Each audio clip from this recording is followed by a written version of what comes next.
тай салмаған. Мерекеңізбен алғыс айту күні құтты болсын ата.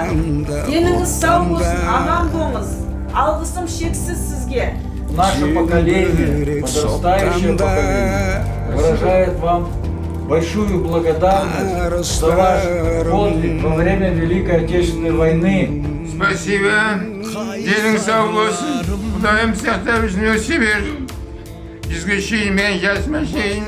Бүгін Алматы қаласы Алмалы ауданы қорғаныс істер жөніндегі басқармасы және қарулы күштер ардагерлерімен бірлесе отырып, жеңістің 80 жылдығына және 1 наурыз алғыс айту күніне орай Алматы қаласындағы Ұлы Отан соғысы ардагерлеріне алғысымызды айтып құттықтап келдік. Ұлы Отан соғысы ардагерлеріне зор денсаулық тілейміз. Выразили им свою благодарность за ту победу, которую они добыли для нас.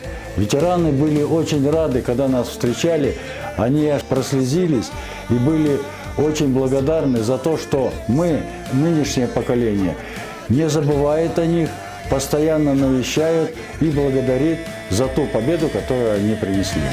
Спасибо, что не забывайте, чтоб в семье и дома, и в государстве было все отлично.